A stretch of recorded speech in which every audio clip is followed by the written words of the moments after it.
It's time for Security Now. Steve Gibson's here. We'll take a look at the week's tech news, including the latest flaw. He's got an update on glibc. We also talk about Tor. Turns out it ain't all that anonymous. Maybe you better be listening. Next on Security Now. Netcasts you love. From people you trust. This is Twit. Bandwidth for Security Now is provided by CacheFly at CacheFly.com. This is Security Now with Steve Gibson, episode 493, recorded February 3rd, 2015. Tor? Not so anonymous. Security Now is brought to you by IT Pro TV. A good IT pro is always learning, and IT Pro TV is the resource to keep your IT skills and knowledge up to date. IT Pro TV offers engaging courses streamed to your Roku, computer, or mobile device. For a free 7-day trial and 30% off the lifetime of your account, go to itpro.tv/securitynow and use the code SN30. And by Audible.com. To download the free audiobook of your choice, go to audiblepodcast.com/securitynow. It's time for Security Now, the show where we cover your security and privacy online with this man right here, Mr. Stephen Tiberius Gibson, the guy in charge at grc.com. Hi, Steve. Hey, Leo. Great to be with you again, as always. Is this your first time watching a Super Bowl? Is that it? You know, I don't think there was as much buzz about any previous Super Bowl. So I've been sort of warming up to it gradually, year by year. Greg, my illustrious tech support guy, who's been with me for, I think, 23 years, he is just like, okay, he tolerates employment just so that it allows him to support his need for sports. That's a lot of us. It's not unusual. You know, he's doing fantasy. It's a guy I think he founded fantasy football, whatever that is. But I've been hearing about it forever. It's huge. Yeah. And so he's just like, I mean, sports is him. In the same way that coding, you know, Born to Code is on my T-shirt. Yeah, I don't know, Born to Throw Something is on Greg's. And so, you know, as a spectator, I don't think he's a participant, or at least not at, you know, we're all getting kind of older, and so it's not safe anymore. So he's also a commercial fanatic. And so like the Super Bowl commercials, he was just like all over them for years before it even became a thing. So anyway, this year, everyone was talking, of course, about Deflategate and all of that mess, and everyone was talking about the game. So I thought, well, I'll just have it on in the background while I'm working on Squirrel. And I have to say, I didn't get much work done on Squirrel. I you know, my fingers were poised over the keyboard, but I was looking over here at the screen thinking, wow, these guys are amazing. It was great. And then, of course, I heard that everyone agrees that it was a great game. It was like a fabulous game for me to have lose my Super Bowl virginity. A lot of them are not virginity. A lot of times the Super Bowls are kind of a letdown after great playoffs and all of that. But this was an unusually good game, and it was hard fought down to the bitter end. And I think anybody could have won it. I'm glad. And some amazing plays. The guy who was like bouncing the ball around and then finally ended up grabbing it at the end and keeping it off the ground. And I just like, wow, these guys just don't give up. Yeah, it's pretty incredible. Plus, there's the great ads in between, which is always a lot of fun. So yeah. Oh, and that halftime was spectacular. I think you also saw the best halftime ever. Wow. I'd venture that. And it's interesting to see the technology. And by the way, concerts now are doing that everywhere. Yes. Projection has become a high art. I first really kind of realized that when John took us to see The Wall, Roger Waters' The Wall, and when they build the wall, the projections on the wall are pretty spectacular. But now I've gone since to other big-time concerts, and the projections they have, the capability they have is amazing. And you really saw the state-of-the-art there on the stadium floor with Katy Perry on the halftime. Same thing they used at the Olympics, I think. Yeah, there was also a a Beatles retrospective. Has it been 50 years or something? I think it might have been a 50th anniversary. Anyway, they used a lot of graphics, but they were just sweeping, huge, and dynamic and well produced. No, I mean we're beginning to get all this stuff figured out. So, and we should give credit to a guy named Stan Honey, apparently, who's the guy who invented the yellow first down line and hockey puck trails. First time I saw that on the grass, I thought, great? Because I mean, as a programmer and I've messed with visual stuff.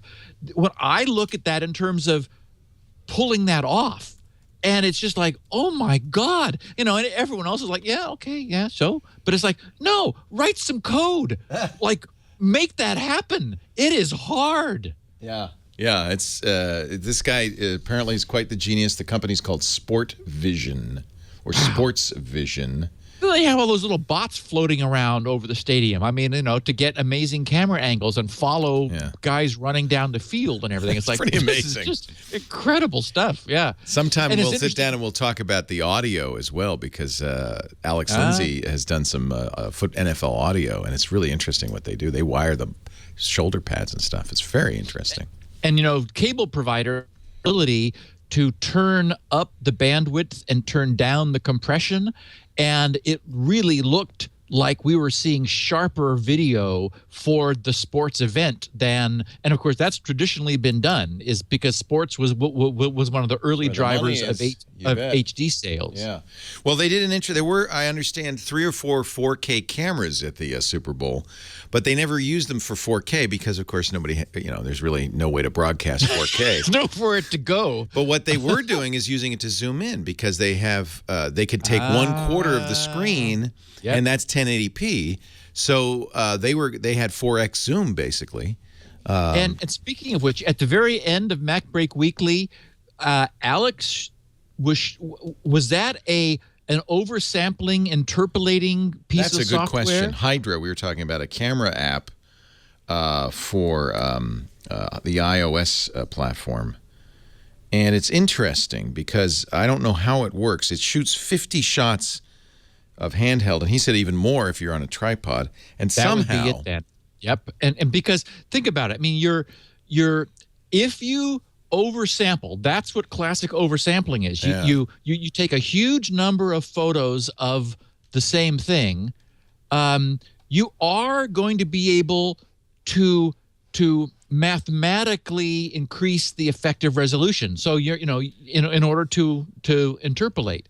But I mean, to see you zoom in from such a distance on the text on that screen, that's just amazing. That was pretty impressive, wasn't it? Yeah, I have to play with this a little bit. That was Alex's pick on MacBreak Weekly. Hydra. Very cool. HYDRA. So, yeah.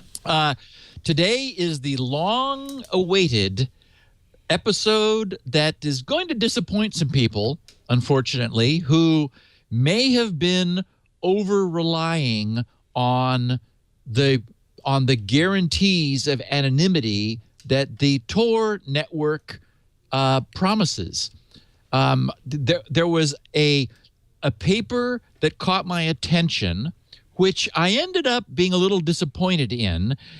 But the references, it had like 2 pages of references to prior work. So I dug deep and looked at everything that's been done.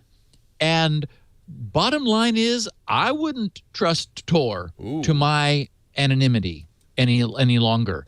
It was a nice experiment. We first talked about it in episode 70,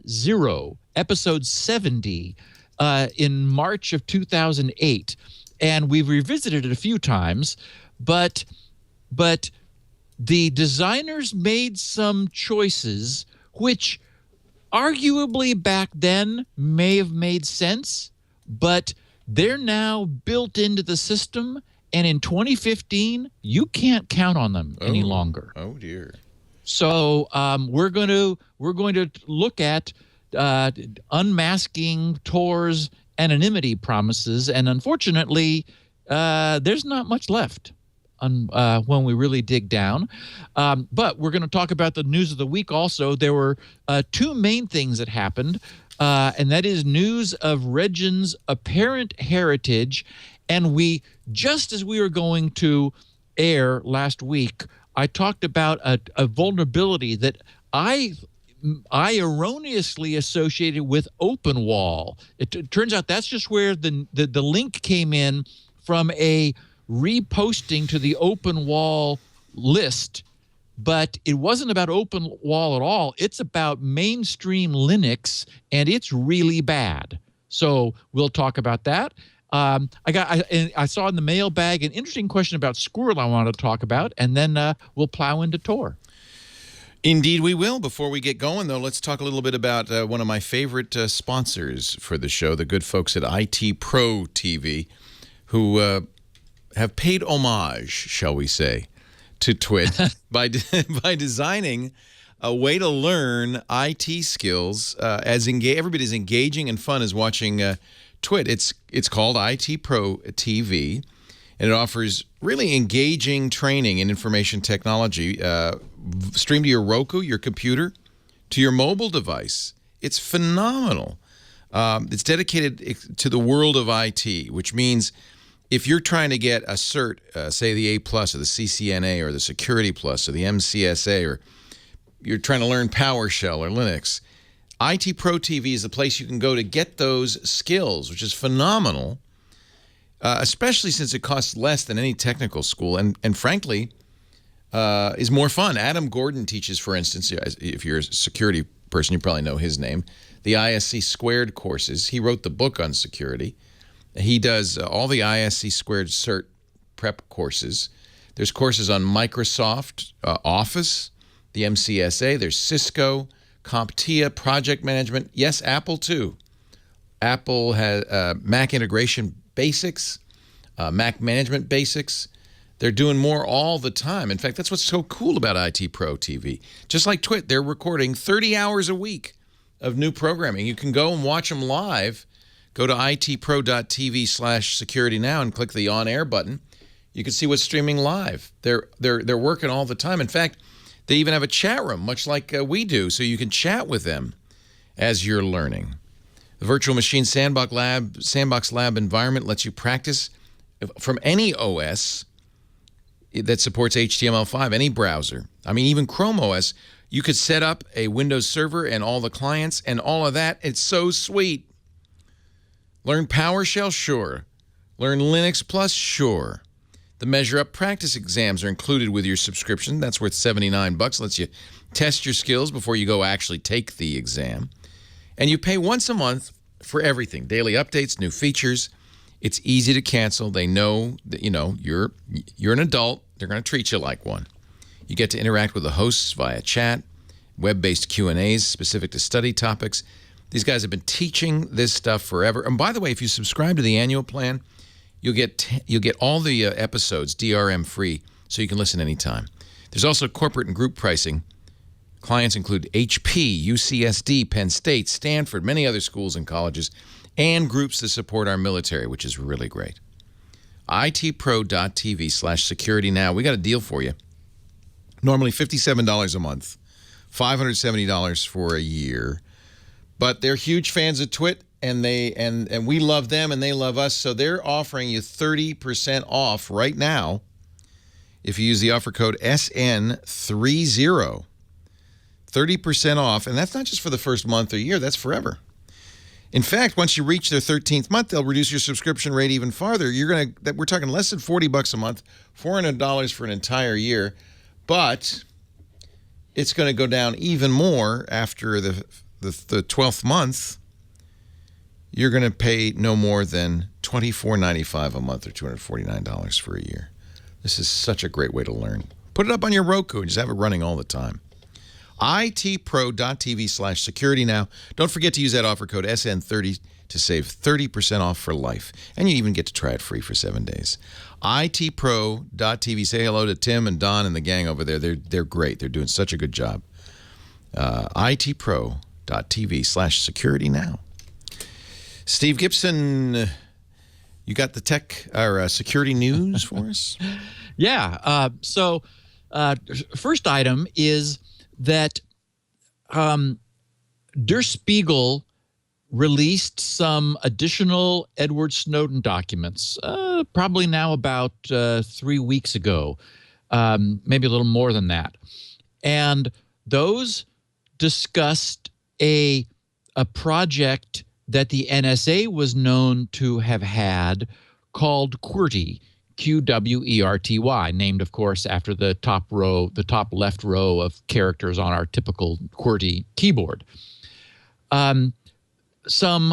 In looking at the documents, a number of security researchers around the world, and specifically the guys at Kaspersky Lab, thought they looked familiar, and they dug in to their Regin code and found absolute clear duplication, meaning that there is a strong reason to believe that Regin, which we were previously thinking due to the targets that it had been aimed at, was probably not a Western tool, but may have, for example, been Russian in origin, because the targets seem to be us, seem to be more Western oriented.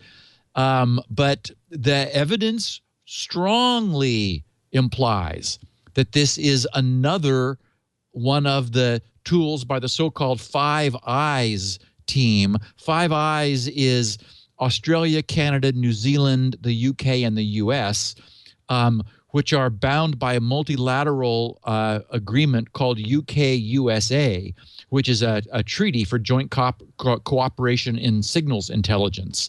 And this specifically looks like it was originally of Australian in origin, but is now tied into this product from that is directly traceable back to the NSA.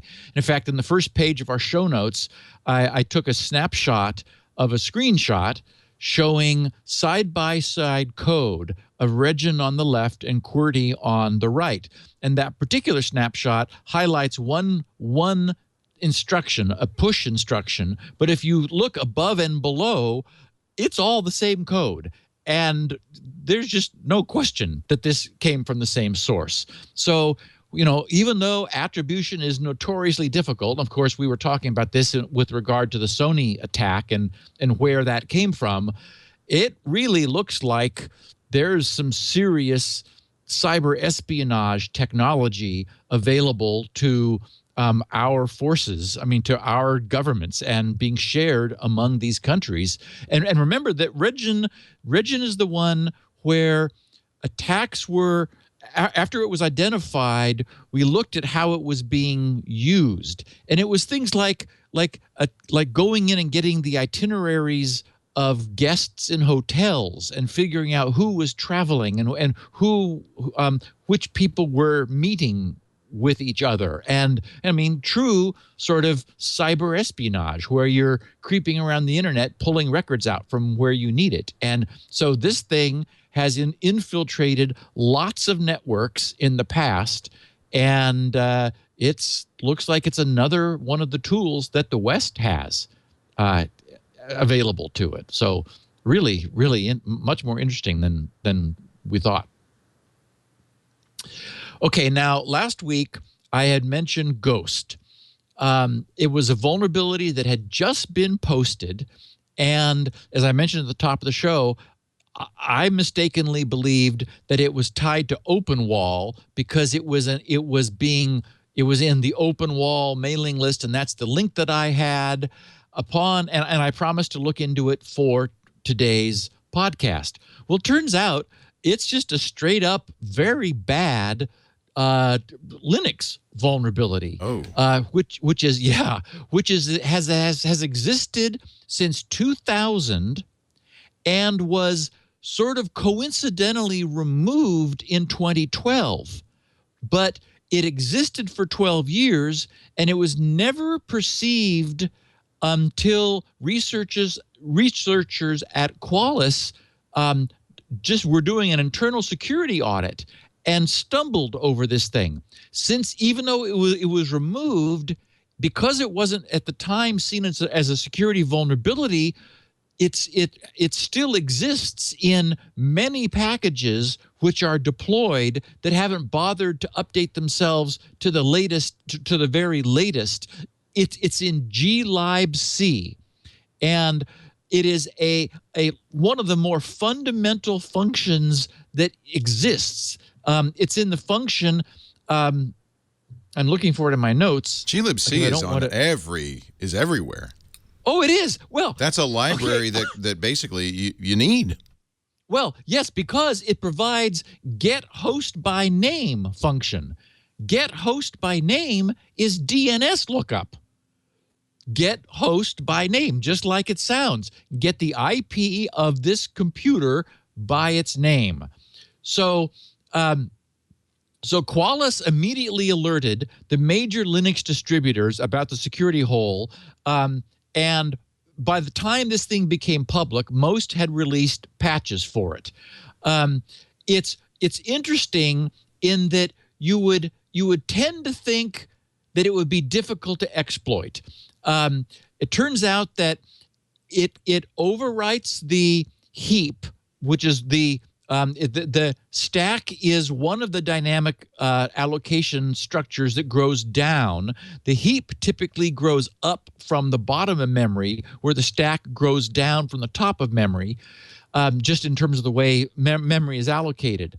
And at most, a character pointer can be overwritten. Now, on a 32-bit or on a 32-bit machine, that's 4 bytes of memory. On a 64-bit machine, that's 8 bytes of memory. That's the natural size of a pointer on those hardware architectures. And so you'd think, you really can't do much with 4 bytes or maybe 8 bytes. And what you can overwrite is strictly limited. You can only overwrite digits and dots and a terminating null. So what that tells us is that there was a mistake in the function such that the DNS, the sort of the ASCII version of the DNS IP address could just barely overflow the end of some buffer, where just so one, only those characters. Well, it turns out that despite those limitations, arbitrary code execution can be achieved. And as a proof of concept, they developed a full-fledged remote exploit against the Exim mail server, which bypasses all existing protections, address space layout randomization, the no execute bit on the segments, and everything. And in one of the, I think it was ZDNet that wrote, unlike some security announcements, these guys are not crying wolf. Qualys has developed a proof of concept in which simply sending a specially created email to a mail server enabled them to create a remote shell to the Unix machine. Wow. So, yeah, it's like, holy It's convenient. crap. That's really convenient. Yeah. So, okay, because it wasn't seen before as a security problem, it wasn't, there was no move to go back and retroactively make sure that nobody was using this 12-year span of glibc libraries. So it exists in any Linux system that was built with glibc 2.2, which was released on November 10th, 2000, and it was fixed in between releases of glibc versions 2.17 and 2.18. So anyway, this is the kind of thing where you absolutely want to make sure, if you have exposure to the public internet, specifically if you're running a server, a Linux, Red Hat, Debian, CentOS, Ubuntu. I mean, just across the board, as you said, Leo, glibc is intrinsic to Linux. It's core networking functionality. So this was a biggie. Definitely something that you want to make sure you've gotten yourself patched for. Yeah. Wow. I ran across a fun question about Squirrel that I wanted to address because it represents a sort of one of the main features of the protocol, which might not be clear to people. Jay Littlefield in San Francisco is a listener. He wrote saying, "Hello, Leo and Steve." He said, "Fan of the show here. I've been listening to Security Now on my commute for the past several years. I'm a proud owner of SpinRite, and thanks to you two, a Harry's Razor convert." He said, "I really appreciate the great shows you produce. I'm also very excited about Squirrel and hope to use it on my own websites as it becomes available within the major website development packages." And that work is underway. In fact, there are guys just waiting for me to put the finishing touches on the protocol, because I've been adding some features and taking away some features as I've been, just pushing this right up to the finish line, because when I sort of over-designed some things, and when it got to actually doing it, it's like, wait a minute, we really don't need this. And I want to keep things as simple as possible so that other people implementing Squirrel don't need to put stuff into the protocol that we don't end up actually using. Anyway, he said, "Steve, I have a Squirrel question for you that I've not been able to find the answer to in any of your podcasts or on your website. You often cite the fact that Squirrel creates a unique public-private key pair for each individual website accessed. Because of this, a breach of one website will not compromise your identity on any other website, unlike the common practice of reusing passwords. This is a great improvement, but what about your identity on the compromised site? Let's say I'm an active Squirrel user for all of my web transactions. I read about a major security breach at, say, Target.com, where I'm an active Squirrel user. Let's assume, hypothetically, that their customer database has been compromised, and I'm instructed to reset my password for my account. If I'm using a password, I can do that. But passwords are supposed to be archaic once Squirrel arrives.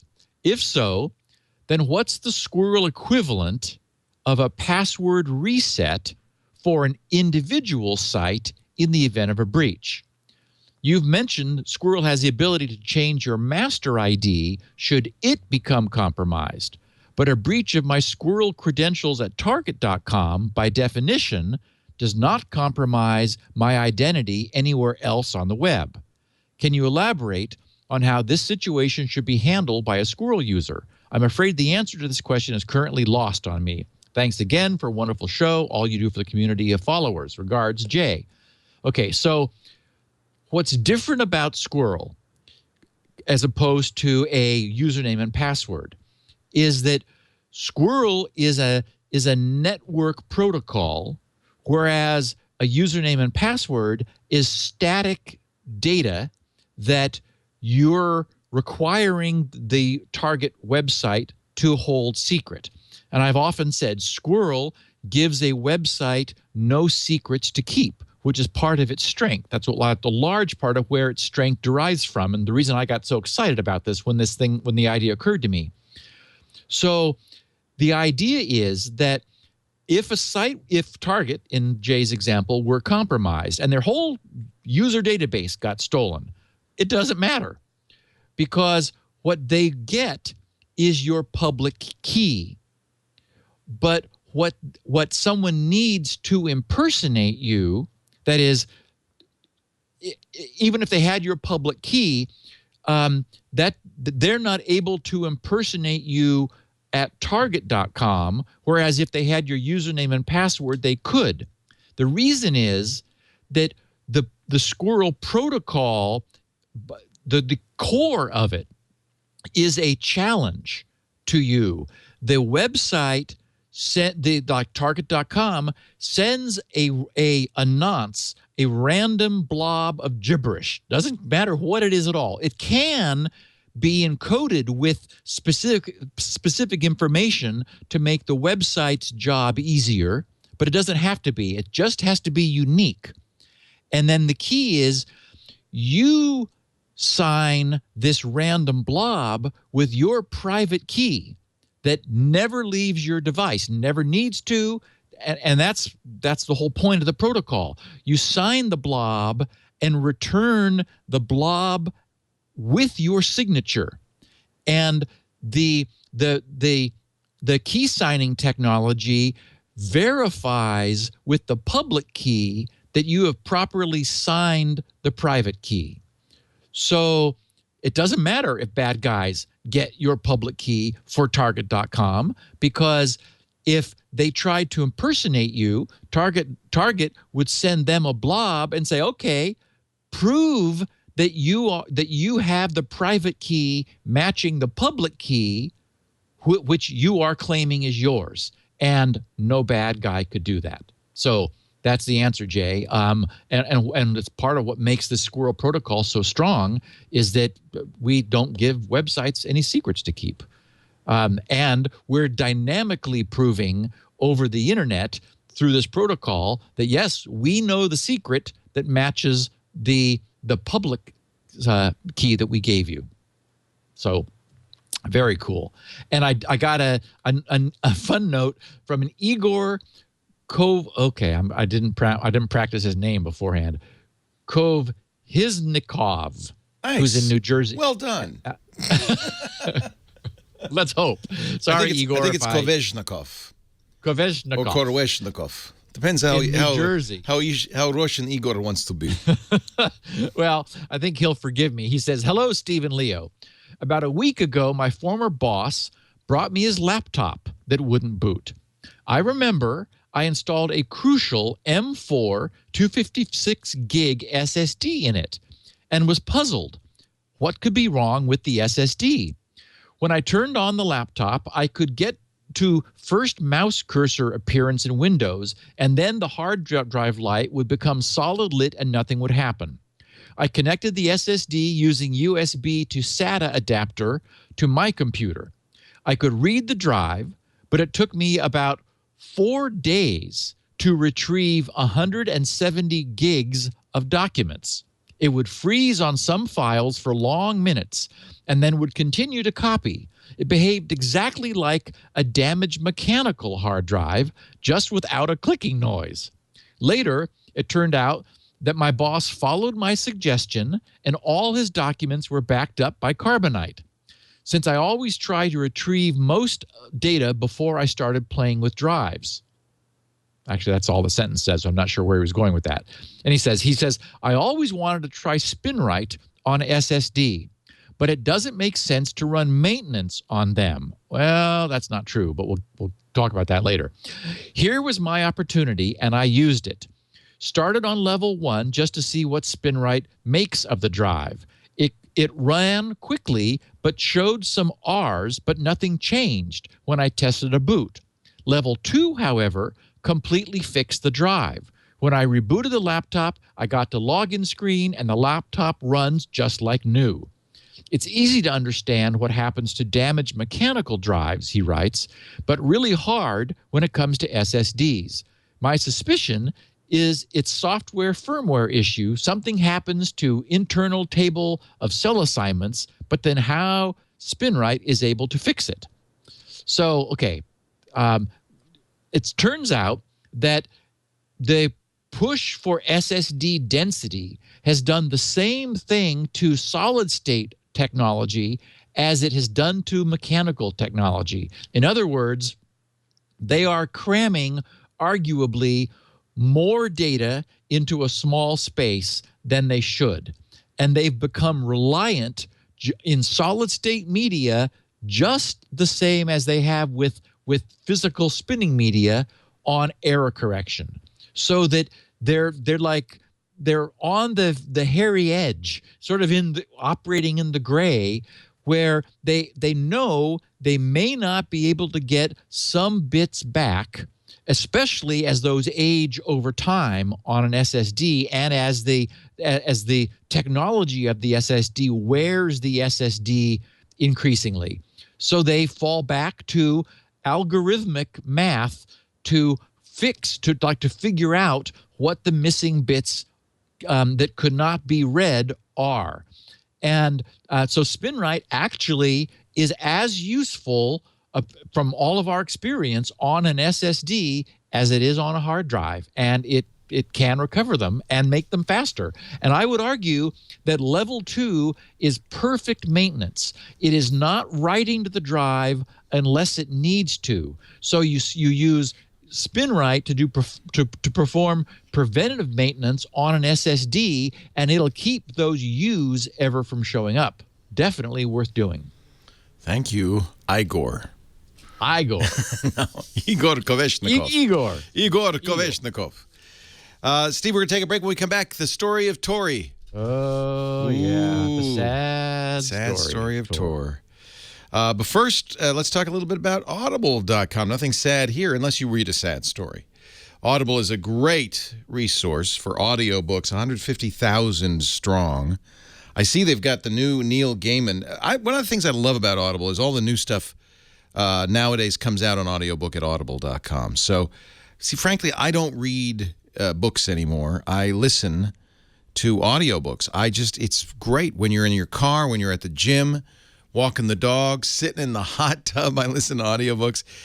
Neil Gaiman has a new anthology of, he calls them short fictions and disturbances. It's called Trigger Warning. I like the name. And it includes a Doctor Who story that was written for the 50th anniversary of the series, a new tale that revisits the world of American Gods, one of my favorite Neil Gaiman novels. He reads it. And now, sometimes authors don't make the best narrators, but Neil Gaiman... As for what they would find that might disturb them, or shake them, or make them think something they had never thought before, I felt that was their own lookout. He makes it all We poetry. are mature. We decide what we read. I love listening to Neil Gaiman read. In fact, I've listened to quite a few of his novels. He is one of my favorite novelists, and when he narrates it himself, it's awesome. But here's the deal. I'm going to get you your first book free at audible.com. That's one of the reasons I mentioned this book. Perhaps you're going to audible.com and a little overwhelmed by all the choices. I would be. Well, here's the deal. Just pick out a book, and you're going to get that first one for free when you go to audiblepodcast.com/securitynow. You're going to be signing up for the Gold account. That's the Book a Month account. It includes the daily digest of the New York Times or the Wall Street Journal read to you. And then you pick a book. You pay nothing for the first 30 days. If you cancel in that time, you go home without shelling out a nickel. But the book will be yours to keep forever. And it's not just fiction. There's nonfiction, too. We're doing this new web design, and the team that's doing it is big into Scrum. So I thought, I need to know what Scrum is. And yes, there are books on Scrum. In fact, this guy created Scrum. It's part of the agile process of programming. You like Shakespeare? A new biography just came out from Peter Ackroyd that people are saying is it. I just read a review of Nick Hornby's latest. I love Nick Hornby. He wrote About a Boy. His newest Funny Girl is about the swinging 60s. I might have to get that. Or perhaps you're a moviegoer. Have you seen American Sniper? You want to read the original by Chris Kyle? Or 50 Shades of Grey? Maybe keep that one to yourself. Don't share that with the kids. They do have great kids stuff, too. audiblepodcast.com/securitynow. And read all about it. Peter Diamandis is going to join us soon on Triangulation, his new book, Bold, How to Go Big, Make Bank, and Better the World. Maybe listen to that before he comes on. You'll be all ready. I listen all the time, and I invite you to do so. If you find a book you like, create the Audible account, sign up, and then add any book like Neil Gaiman's new one. I'm going to add that to my wish list. And then that way, I will remember it when it's time to pick a new book, when I get some new credits. Audible, yes. I was going to say, is the Expanse series there? Let me First look. book is Leviathan Wakes. James A. Corey. I think so. That sounds very familiar. Yes, it is. You recommend that? That's the one you were talking about, right? Well, I haven't ever mentioned it before. I was chatting with Mark Thompson over the weekend, and we're sort of catching up on what shows we're watching and so forth. Sci-Fi Network is going to be doing the Expanse series. Oh. And well, I've listened to the first one, Leviathan Wakes. You see, it's in my library. I'm reading it now, Yeah. and I'm about a quarter of the way in. I really like it. I don't know what's going to happen, but that's always the case before you've read it. So for what it's worth, I always like, if I can, to read the book before I see the series, the movie, or whatever, because the book's just better. Well, but all Leviathan 4 of waits. the Expanse series are on here, and Good. a novella called The Churn. So, yes, if you're a James Corey fan, you'll find James S.A. Corey's books on Audible. Really great for science fiction lately. They've done such a good job of getting their science fiction library up to snuff. It's fantastic. audiblepodcast.com/security now. Your first book's free. Won't be your last, I predict. Let's talk Tor with Mr. Stephen Tiberius Gibson. Okay, so we opened the topic back on March 28th of 2008, 7 years ago, with episode 70 that was titled Internet Anonymity. And we came back and revisited it 2 years ago on the 8th of March in 2013 with our episode on Tor Hidden Services. That was the one where we sort of followed the advance of Tor, where they'd added the protocol that allowed the servers themselves to be hidden. So rather than thinking of Tor sort of as a cloud, where outside the cloud you had both clients and servers, and they were all connected to the cloud, and the cloud mushed it all around so that nobody who was looking could figure out what went in or what came out where. But essentially the servers existed on regular public IPs. The hidden services changed that, hiding the servers in .onion domain names so that you got them by some cryptic URL .onion. So that was then. Then recently, a piece of research was published, and this is only the latest among scores of papers, because this has really interested academia. It's people have been asking, well, doing academic attacks on the protocol. And I should mention, when I mention attacks throughout the rest of this podcast, I don't mean malicious, DDoS sorts of attacks. I'm talking about attacking the protocol, meaning, academically tearing it apart, looking for weaknesses in the design, and also weaknesses in the nature of what it has to live on top of, meaning the packet-switched internet. And it turns out that's the Achilles heel of Tor, is that the internet was never designed for anonymity. It wasn't. Back 7 years ago, I was looking through some of that transcript from back then, and I talked about how an IP address isn't a person's name, but it's easily mappable to an endpoint on the internet, because the internet was designed back when it was first created only with the assurance that an existing internet address could put a packet on the internet, and it would eventually get to the other internet address where the packet contained both a source IP and a destination IP. That was all it was supposed to do. Anonymity didn't even occur to these guys. They were like, that's many generations of evolution of application of this underlying networking structure. Later, people start saying, but we'd like to also, anonymity would be handy. It would come in handy for people who are trying to deal with repressive regimes, who are who want that feature added to their networking experience for whatever reason. So the piece of this most recent research that caught my attention made the claim that 81% of Tor users can be de-anonymized by analyzing router information. So I looked closely at that, and I was not so impressed. What these guys did, I mean, their research was good, but so I don't mean that I was not impressed by their research, but I was. It was sort of they did things to create that claim. Their idea was that instead of performing very careful, high-resolution timing analysis of individual packets, which is what you would normally have to do in order to attack Tor at the traffic analysis side, and we'll get to that in a second. But rather than doing that, they were using a much more sort of soft flow mapping that Cisco builds into many of their routers, known as NetFlow. NetFlow technology does more sort of aggregate analysis.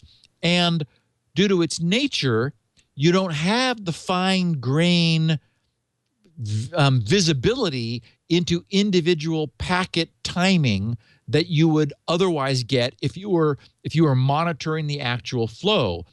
But on the other hand, it's convenient to use NetFlow because it's built into so many routers, and essentially the router is doing a lot of that job. So these guys asked the question, could we use NetFlow, something sort of as fuzzy instead of as focused, could we or how could we use NetFlow to de-anonymize Tor traffic, sort of as an academic exercise? What they had to do in order to pull this off is deliberately interfere with the traffic coming from a server back to the user. Now, that's a powerful technique, and we're going to come back to that in a broader context also, and look at just exactly how powerful that is. But it's powerful enough that by delaying or dropping or blocking bursts of traffic from the server, NetFlow built into routers, as fuzzy as it is enough. And so that's what they were saying, where they sort of came up with this broad 81% of Tor users.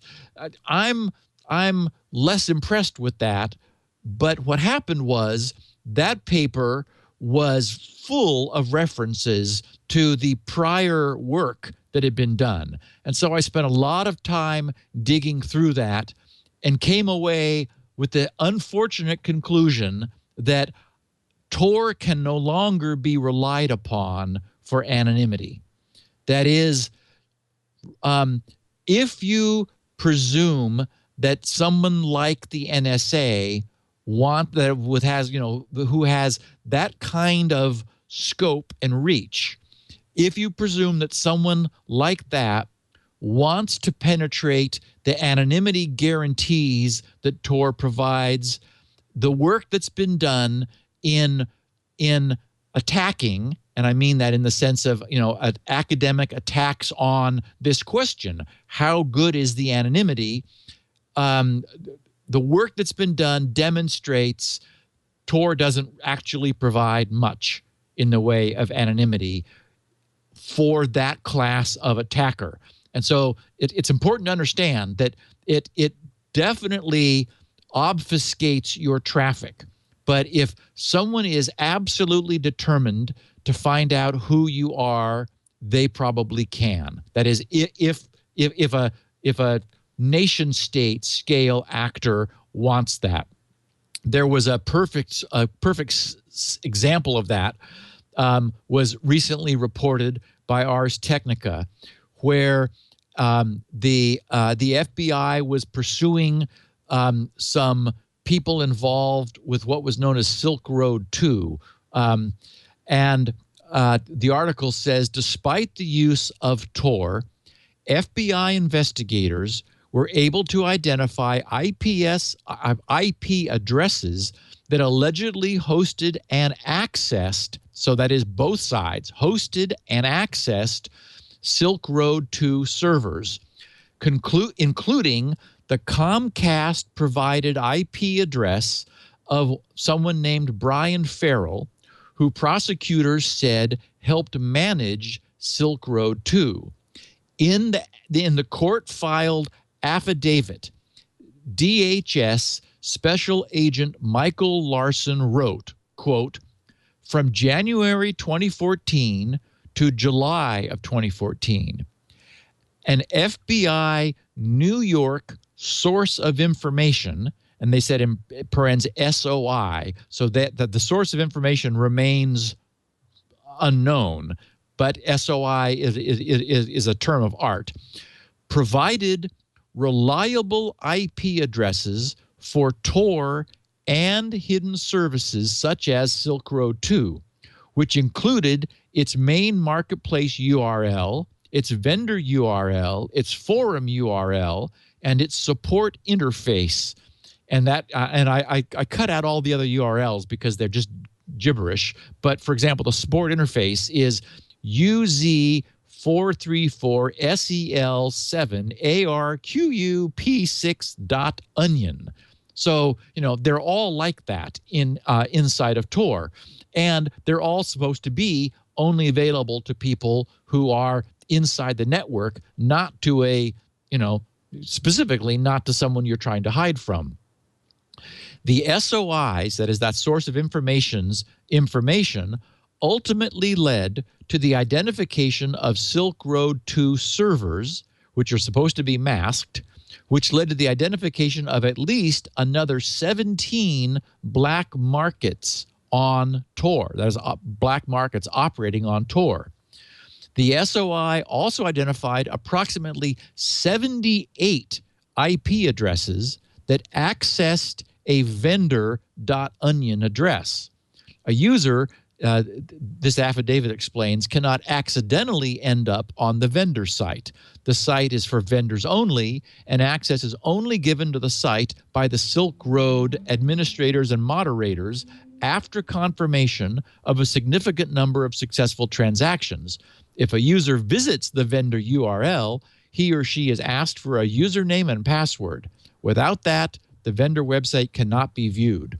So this is, real-world demonstration that there exists technology for penetrating the Tor network. Now, it doesn't necessarily have to be traffic analysis. These people may have been doing other things. There have been ways that the FBI has had of, for example, using various sorts of persistent cookies, using Adobe Flash and Firefox. I've seen specifically named. That is, non-Tor means of de-anonymizing users, in which case it doesn't matter whether they're in Tor or not.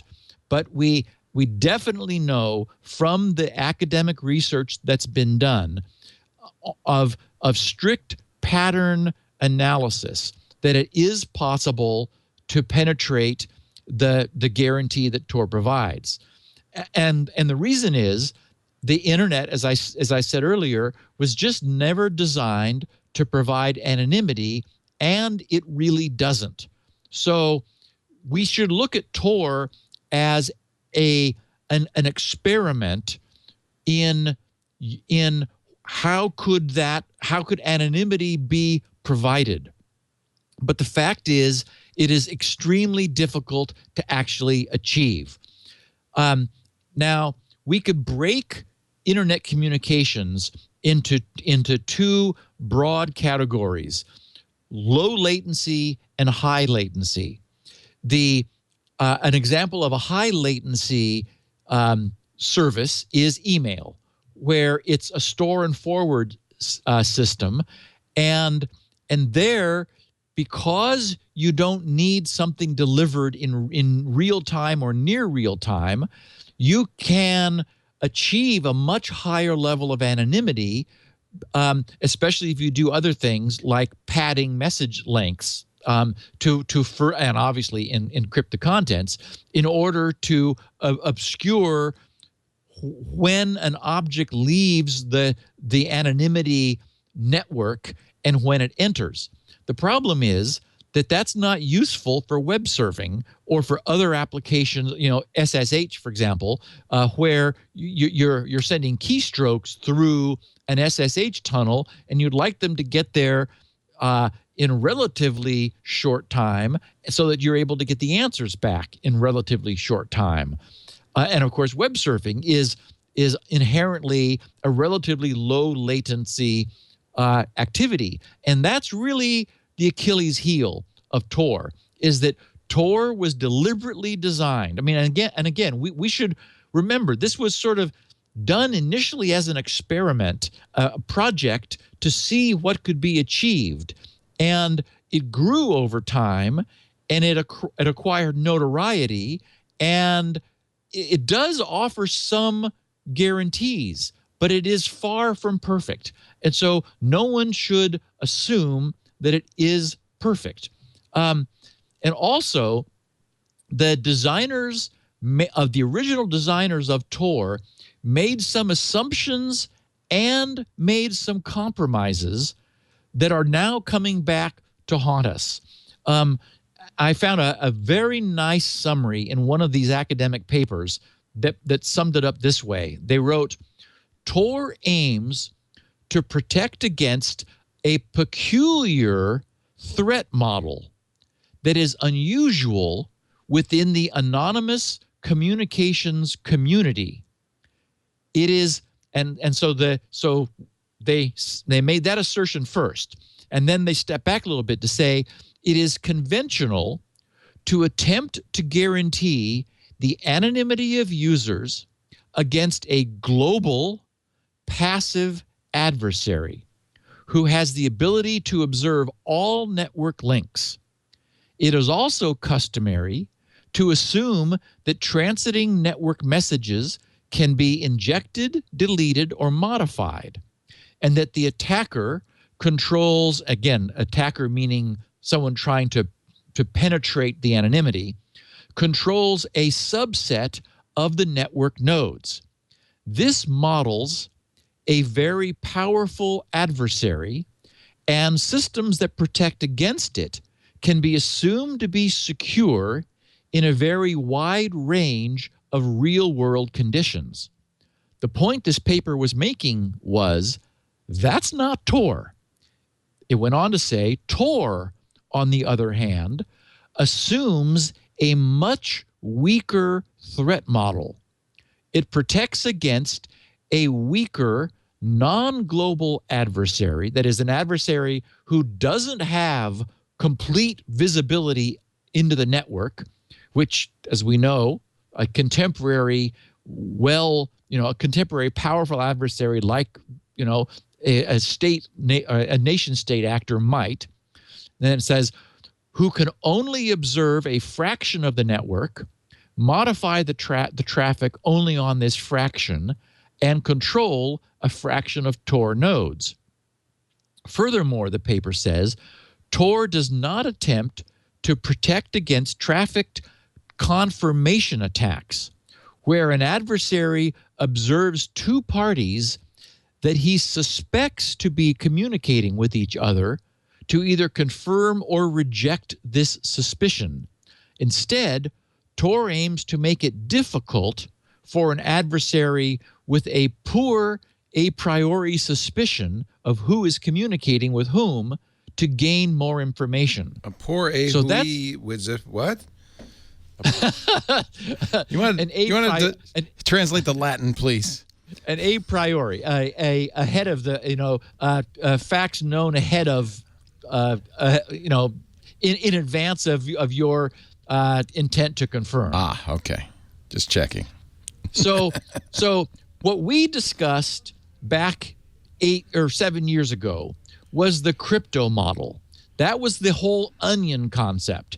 And nobody has attempted to attack the crypto of Tor because, as we said then, it is fabulous. I mean, it's fun. It's solid. And just to briefly recap, because that's not where the problem is, the user chooses a circuit through a group, sort of a cloud of Tor nodes, where they first at random choose one Tor node and negotiate keys with that Tor node. For example, the Tor node will give them its public key, and nobody knows its private key. They can then use its public key to create traffic that only it is able to decrypt. So then you can think of them using that to jump their presence to that node, where then it becomes a proxy for them. From that position, they then choose another node in the Tor network and similarly get its public key and then generate communications that only it is able to decipher. And that's going through their first link now, which only that first link can decipher to the second link. Then they do it a third time and so they then essentially move their virtual presence out to that second node, running now through two proxies. They then choose a third node, similarly negotiate with it. Okay, now what they have is the public keys for a sequence of 3 nodes in the Tor network. And they generate the traffic they want to make public. And they first wrap it in the third node's crypto using its public key. Then they wrap that in the second node's crypto using its public key, and they finally wrap that in the first node's crypto using its public key. Thus, the concept of an onion with like shells, successive shells of crypto. What's cool about this is that they send this onion to the first node. The first node can only decrypt the outer shell because that's the only thing that it has the key for. It was unable to see into any of the traffic that that you used with the second to the second node. It may have seen you get that second node's public key, but as soon as you established communications with that second node using that second node's public key, it was then blind to it. So all it can do is take that outer wrapper off of the blob that it's received. What it finds there is instructions about where to send it, that is, to the second node. So it forwards that blob that it cannot see into because that blob is now encrypted on the outer shell with the second node's crypto. It forwards it to the second node. Second node takes that outer wrapper off. Now it's got a blob that is becoming smaller, but that has instructions to send it to the third node. The third node receives it. It takes its crypto off, and finally it gets to the original content you, the user, wanted to send, which it places on the internet, and out it goes. And the beauty of this architecture, which we discussed back in episode 70, if anyone wants a deeper dive, is that the process is bidirectional. That is, when this information comes back, the nodes are able to reverse the path. No node knows anything about the process except the next node that it forwards it to, because it can only see the instructions that are now on the outside after it took its layer of crypto off. So you get through this very clever cryptographic system, strong anonymity. That's the crypto model. The problem is the traffic flow model, and that's the Achilles heel. Now, the designers understood this, and they did what they could to weaken the applicability of the traffic flow model. For example, if everything that came in was routed deterministically to some exit node, that is, a packet goes in and that exact packet comes out, then that would be a problem. So random length padding is added to obscure that. Some random timing is introduced throughout this entire system. And specifically, we presume that the whole Tor system is busy. The busier it is, and the larger it is. Right now, it's like 5,000 nodes. Once upon a time, it was 50. So it's gotten a lot bigger. That's good for everybody who wants anonymity through the network, because it just means there's a lot more going on. So you want busy Tor nodes with lots of traffic coming in and lots of traffic going out. Because one of the things it does is it puts every flow of communications. I just described one flow, one circuit through this 3-node Tor network. It puts them all into a round-robin queue, such that every flow has sort of its own buffer. And the first thing Tor does is chop everything up into 5 12-byte cells. And a cell is a term of art within the Tor network. So even though packets may be larger coming in, and Tor operates over TCP, and we know TCP is flow-based, so packets of different sizes are coming into the first Tor node and being reassembled into a continuous stream. Tor then chops those into 5 12-byte cells that will definitely destroy the original packet boundaries. So basically, it's repacketizing the traffic into these fixed size 12-byte cells. The fact that they're fixed size means that they no longer reveal anything about the incoming packet sizes. And then in a round-robin fashion, it sends them back out.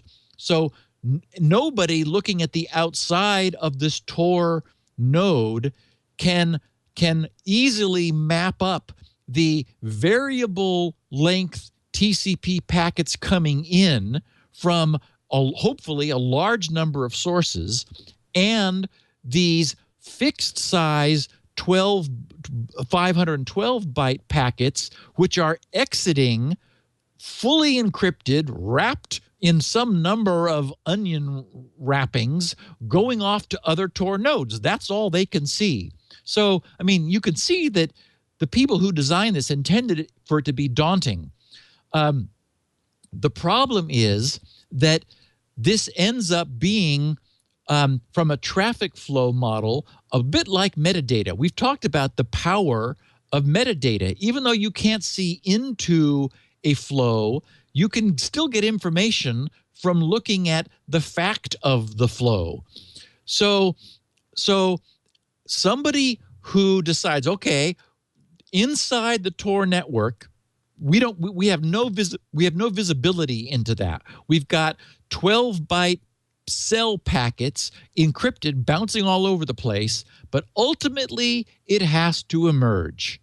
And by looking at the aggregate short-term packet sizes and timing, and performing a statistical analysis over what goes in and what comes out, what these academic papers have shown basically over and over and over is that it is very possible to form an opinion. So the first part of the attack is having a guess. And in fact, we've seen this before. We were just talking about this when we were talking about how the Enigma cipher was broken. Basically, those Bombas, they were making guesses. They were saying, we know it's not this set of rotor positions. We know it's not this set of rotor positions, nor is it this set, but it might be this set. Let's try those. And so the Bomba would stop, and the guys would quickly read out a candidate set and then go try it. And then the Bomba would start up again, looking for, or be restarted, looking for the next set. So with Tor, it turns out attacks like that also work. It's possible to rule out a huge number of possible links that are in fact where it just doesn't work based on what somebody knows of the Tor network. But you then end up with a bunch of candidates. And then you apply the second level attack, which is testing the candidates. And it turns out that is a huge weakness. So if an active attacker believed that 2 points were communicating and had the ability to deliberately introduce deterministic changes in the traffic flow, they would see evidence of that coming out the other side. And so the final real weakness is that if you have an active attack rather than a passive attack, meaning that you do something to alter the traffic, you can quickly confirm or rule out assumptions of possible pairings. And when you then operate at the scale of a nation state with big taps into the internet all over the place, and when Tor is an obvious target for bad guys using it to mask their identity, you've got means, you've got motivation, and you've got budget in order to pull this off. So I would consider that Tor is useful as part of a defense in depth strategy. That is, I wouldn't say don't bother using it if you really want anonymity, but I would say, first of all, don't do anything illegal. Don't do anything that you wouldn't want the federal government to know about, because they fit the profile of someone able to penetrate Tor. I would say, unfortunately, the dream of a Tor user of just being able to sit back, in their home or apartment somewhere with their public IP address and use Tor with confidence that they're able to do anything they want to at all and no one can get them because they're using Tor, that's just not real. So the only way, if you absolutely need anonymity, is to roll together old school approaches and new school. Go somewhere to do this as far away from home as convenient. Be anonymous there. Pay with cash. Don't go somewhere familiar. Don't know anyone. Don't make any friends. Don't talk to anyone. Don't stay long. Plan ahead. Rehearse for speed. Get it done and leave. Don't do anything there that involves your own real-world identity. Pay with cash. Change the MAC address of your machine. Maybe buy a cheap laptop just for this purpose so that it knows nothing, yet you have no history tied to it, and so forth. And I would say, since you have control over Tor, use more than 3 nodes. Don't use the default settings. Use as many as you can, so that and use widely geographically dispersed Tor nodes. Those will be slower because all the traffic bouncing around has to go through all of those locations. So yes, it's not going to be as quick and easy, but to get anonymity, it can't be. Do what you need to do and then pack up shop and leave. So new school and old school. But unfortunately, all of the research demonstrates today that Tor was an interesting experiment, but what we know about what the NSA is capable of doing, and some evidence of what has happened shows us that we just can't rely on it for, one-stop shopping of being anonymous on the internet. Is there? There is no technology. And, go ahead. Sorry. I was going to say, and remember that things like cookies, persistent cookies and Verizon super cookies and all those sorts of things, those are, unless you're very careful about stripping them out of your traffic, they're there too. Yeah. By the way, Verizon says it's going to give you a true opt-out. We'll see. Yeah. Haven't done it yet. Yeah. No. Is there any way to be anonymous? The problem is this notion of near real time versus high latency, non-real time. I mean, if something like Tor existed for email, then the real Achilles heel is traffic, and I don't know how you can arrange that. You would if your traffic disappeared into something large where there was no further visibility, like say you disappeared behind a university scale NAT where, all of UCLA was 10 dot, inside their network. And then you also took some old school steps to be anonymous. It's difficult to know how they could penetrate, but maybe UCLA's NAT router tracks you inside. So if law enforcement came to that IP, they'd say, okay, now we need your records to figure out who inside the network was using this at this time of day. So it probably still is possible. I think anonymity is something of an illusion on the internet, Leo. You could, but I mean, let's say you did use a library and you didn't check in, and you disguised yourself, and you used a hoodie, and you keep moving. I think is obviously key. You could do some stuff anonymously, yeah. I do think that basically though, there we're saying the internet isn't providing our anonymity. Yeah. The real world is providing our anonymity. Right. You have to be anonymous in the real world for that to work. Right. Yes. Because if the real world knows who you are, the internet will somehow cough that up, or can be made to cough that up. Unfortunately, I think it really can. So what I wanted to do was to basically revisit this and dispel any belief in our listeners that, using Tor and you're golden. You're really not. If somebody wants to find you, they probably can. All right. Fascinating stuff. Yeah. And as they're pointing out in the chat room, Ross Ulbricht was arrested in the library. So there you go. Yeah, he stuck around too long. Waited a little too long to move on. You don't want to be chatting up the librarian. You want to keep your head down, get in, and don't go back. Never go back. Yes. But if you watch any of these movies, the Bourne movies or whatever, there's plenty of good blueprints there for anonymity. And keep moving is a big one. And never go back. Yeah.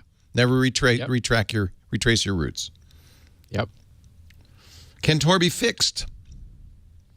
Or is it inherently a problem? I think this is the problem, is that it's a layer on top of a system which was never built for anonymity.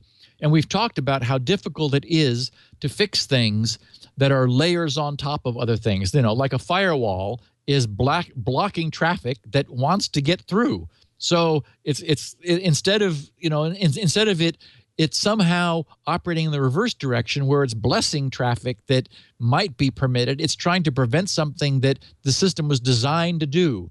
And the internet was never designed for anonymity. And it in the face of traffic analysis, it really doesn't provide it.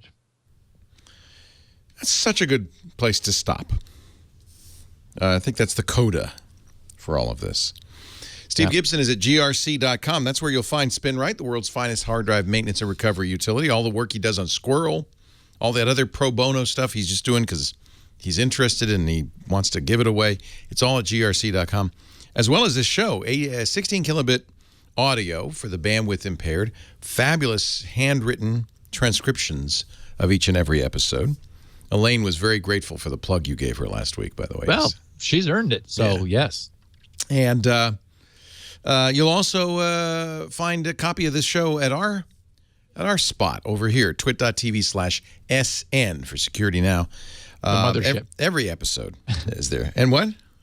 The mothership. The mothership. I thought you said something else, but okay, thank you. Twit.tv. Yeah, twit.tv/SN, youtube.com/Security Now, lots of places. And, of course, wherever you get podcasts, including iTunes. Or use those great Twit apps. You'll find them on every platform. We didn't write them. We're just grateful that there's some great developers out there. They work great. Yeah, Craig Mullaney, all the time. Mark Hansen, there's some great people. Dmitry Lialin, who just to do this out of the goodness of their heart. All right, we'll be back here next Wednesday, 1 p.m. Pacific, 4 p.m. Eastern Time, 2100 UTC, for yet another edition and possibly a Q&A episode. I think so. You did say Wednesday, and you meant Tuesday. Tuesday, pardon me. Tuesday. Yep. So if you have a question for Steve, grc.com/feedback, or you tweet him at SGGRC is his Twitter handle. And that's another way to reach Steve Gibson. Thank you, Steve. Thanks, Leo. Talk to you next week.